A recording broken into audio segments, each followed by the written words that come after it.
guest to have on to give us more information about the Benghazi hearings and about the current situation that he predicted back when Benghazi happened, now unfolding in Syria. And that's because he ran Operation Stratus, Ivy, Able Danger, and other secret operations against al-Qaeda and the Wahhabis in Afghanistan and other countries. And he was ordered not once but twice to not pull the trigger to kill bin Laden when they knew exactly where he was in 2001 before 9/11. We just, of course, had Michael Savage on in the last hour. Dr. Jerome Corsi's coming up in the next hour. Colonel Schaefer joins us for the next 20 minutes. LondonCenter.org is one of the consultancies he is engaged in. He, of course, blew the whistle about some of the stand-downs going after bin Laden. They tried to persecute him as a whistleblower, but he survived that thanks to support. He's also a best-selling author and has a new book out we'll tell you about as well.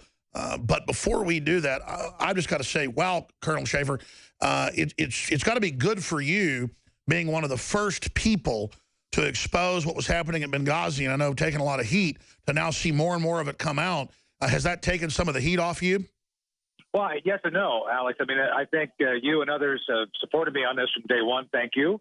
With that said, it's been a very unpopular position even now because, you know, at the heart of this is really Hillary Clinton, who is the chosen one for the Democrat candidacy for president. So as much as I think rational people, and by the way, I've been getting questions from the left, some of my friends on the left saying, hey, do you really think this is all true? It's like, yeah, it's all true.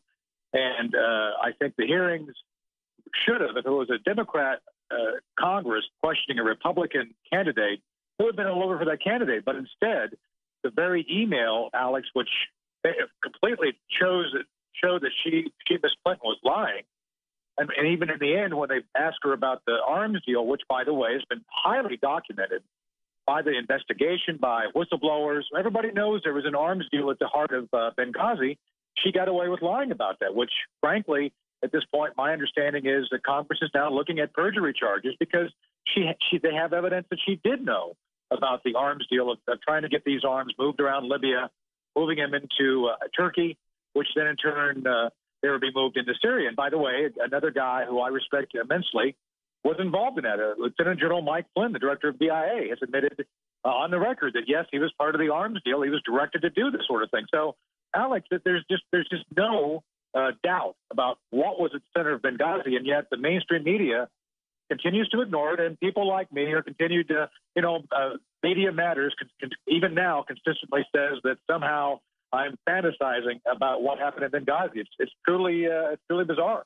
Well, you were one of the first within a week of it happening to come on this show and to go on Fox and other channels and talk about an arms deal, talk about the Turkish ambassador, to break down what happened, to warn about missiles getting into the hands of al-Qaeda, the fact that ISIS, once it came up a few years ago, you said, no, that is a Wahhabist group as well. Al-Nusra is al-Qaeda. That's all been proven to be accurate now, and we see this whole thing metastasizing. You said last year that there should be criminal charges in a Newsmax article for Hillary and the clear cover-up. So I would imagine that in a way you might be under more heat now because it is an election year.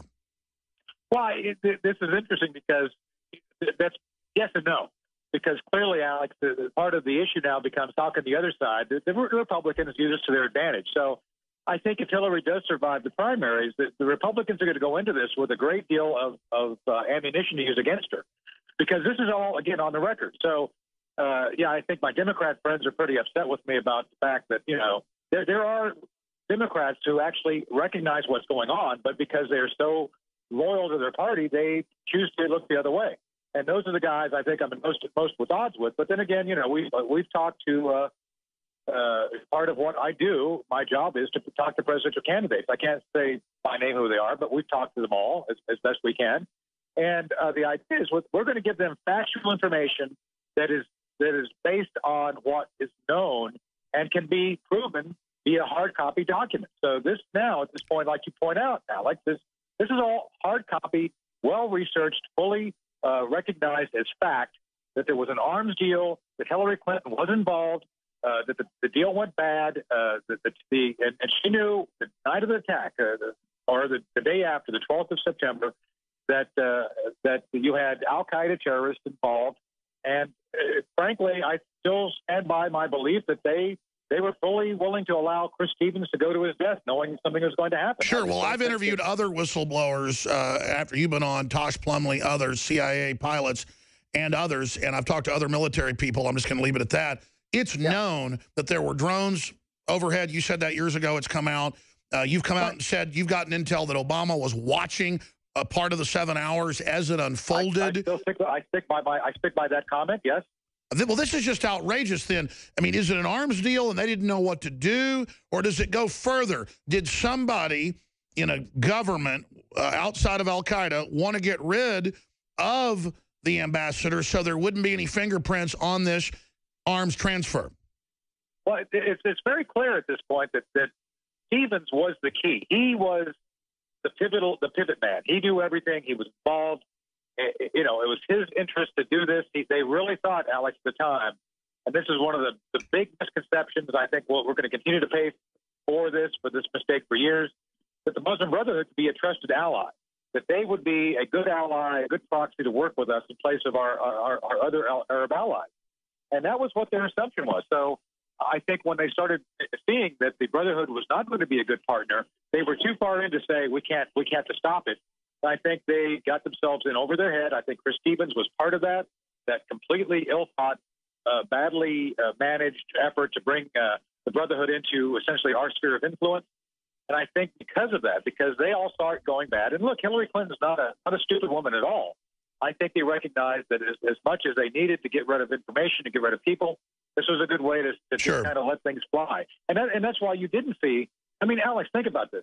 This was about a little more than 2 months out before a major presidential election. How is it you don't do maximum effort to go recover an ambassador who goes missing? Think about that. If it was under any other president that I know of, that would have been the primary thing. Everybody would have been scrambling to figure out where he was at. Well, we know they were countermanding the orders of the military to save these people. And so when they get caught, I mean, we know they did it. It's going to bring them all down. And so, as you stipulate, there is documentary evidence, again, that someone ordered every command. And then keep in mind, Alex, there's an automatic process. Once a terror attack is undergoing, once an embassy is under siege, there's an automatic process which kicks in. It's basically the worst case scenario. People start moving. Someone called around to every command and control headquarters and stopped it. So that means someone had to literally intercede directly in stopping all of the military actions from occurring.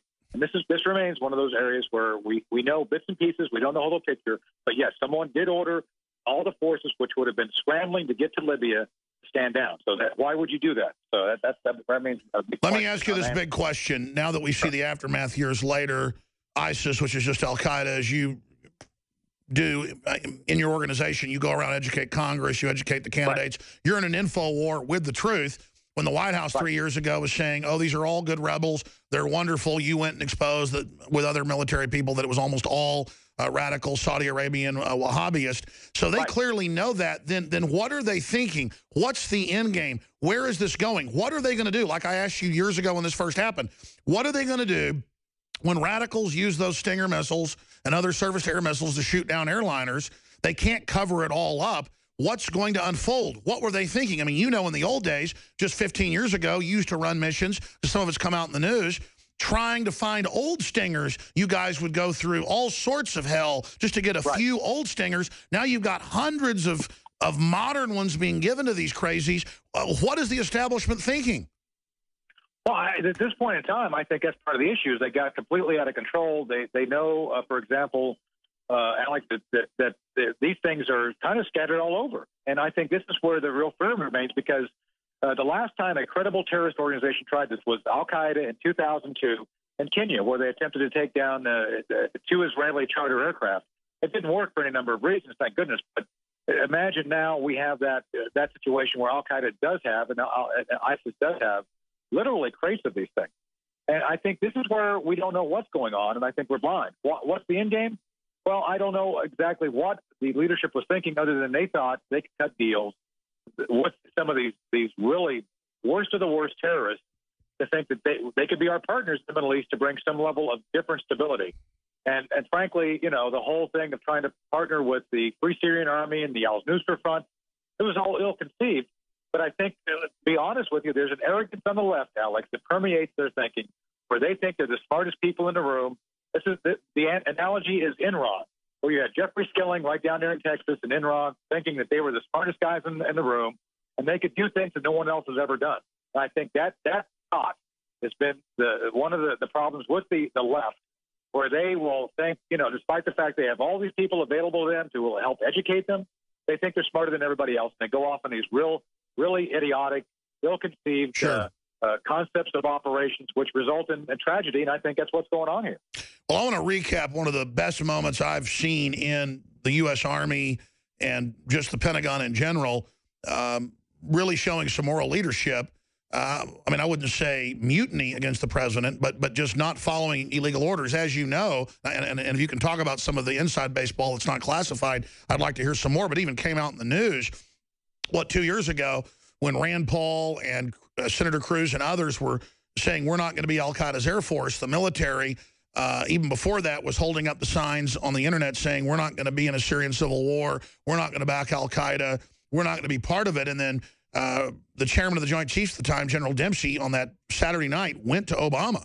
And it even came out later. I was told this, but it came out months later and said, do not do this. You cannot do it. It is insane. The military isn't going to go along with it. That is such a historic moment, and that's got to really concern the criminals that are running this government. I'm just going to say it. That's like a moment where it's not Operation Valkyrie with the military trying to take out Hitler in Germany. It's just the military saying we're not going to follow that order.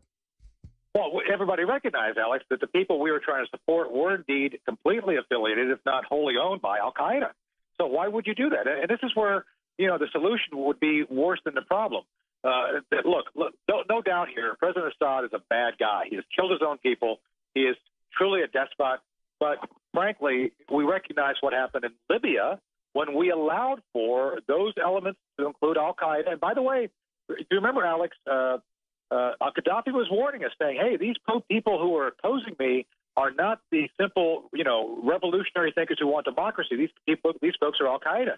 And sure enough, we have a combination of al-Qaeda and ISIS now running Libya. So this is clearly something the military and the people I deal with understood from day one, that you cannot bring in al-Qaeda thinking that they're going to be an ally to get rid of Assad and think somehow they're going to continue to support your position. We tried this in Afghanistan. We helped create something called the Haqqani Network as part of the Pakistani intelligence service back in the 80s to go against the Russians. Well, once the Russians left, the Haqqani Network supported coming after us. They've been one of the main killers of U.S. and Afghan forces since we've been there.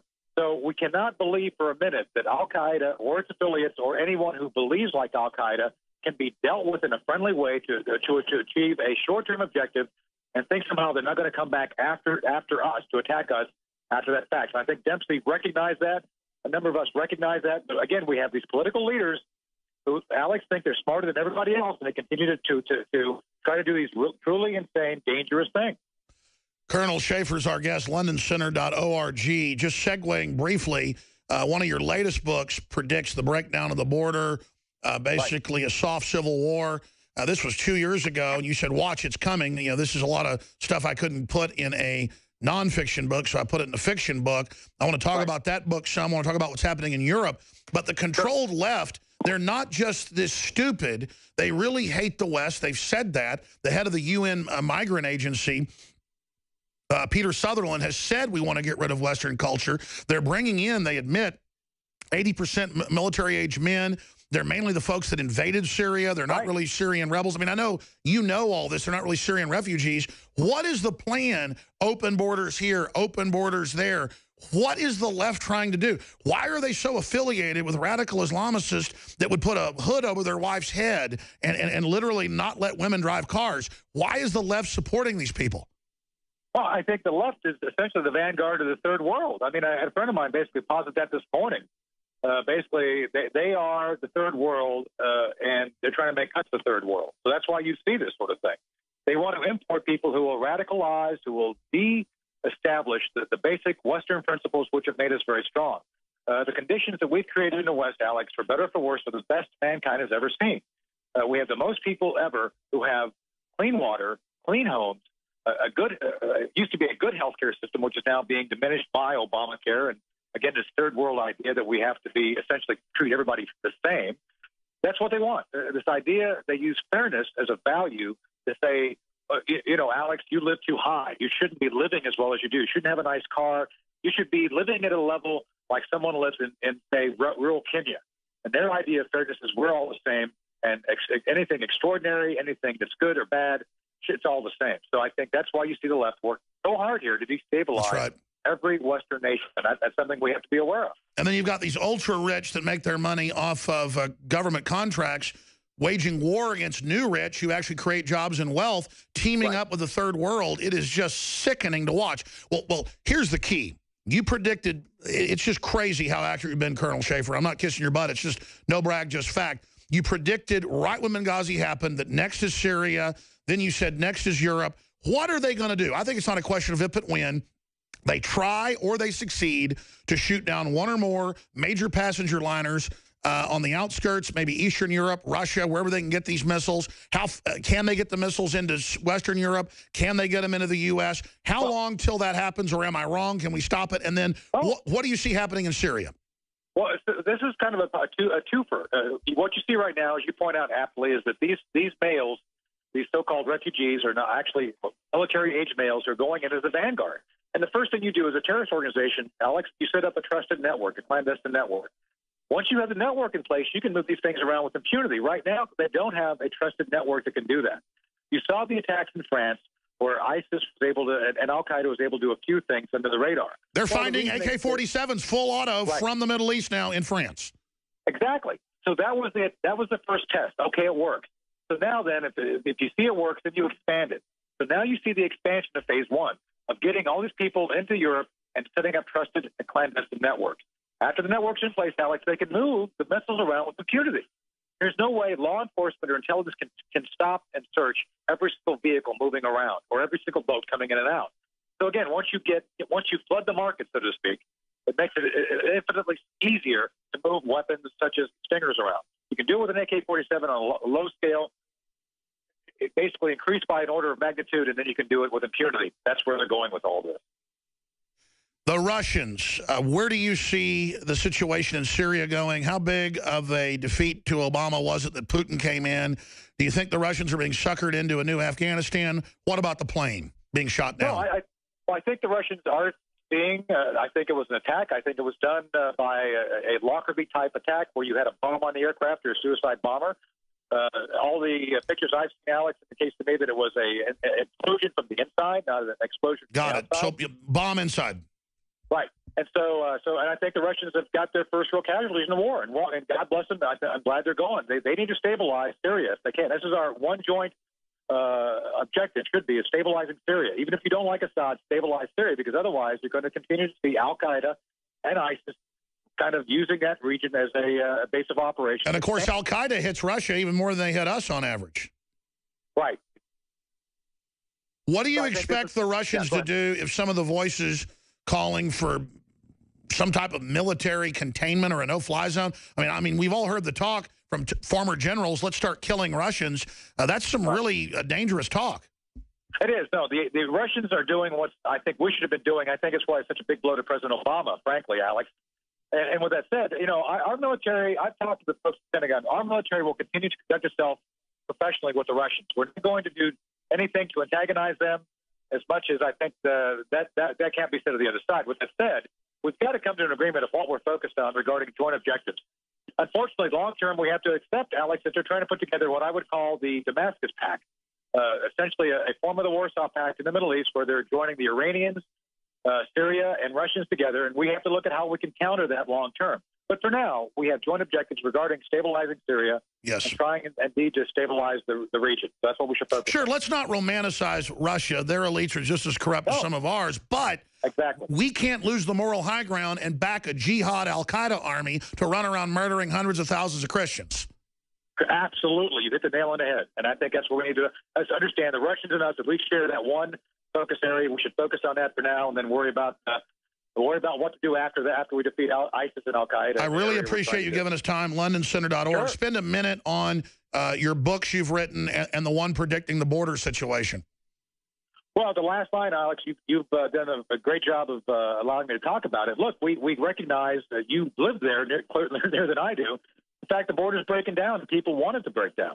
So the last line essentially is kind of looking at all the different people who could be involved, and essentially, like you point out, a soft coup d'etat, looking at people who have interests that are really meant to undermine and soften our ability to defend the nation. That's ongoing, and it's something we have to all be concerned about. My first book, Operation Dark Heart, is about the war in Afghanistan and how we need to go about we can still pull a victory out there, and I'm hopeful that we can do a lot more to stabilize that area as well. But it takes smarts. It does not take political types who wish basically to reinforce their own political power and not protect the American people, and that's what we should be. That's what we should be focused on. It's scary to have political leadership that's never been in the military telling the military what to do.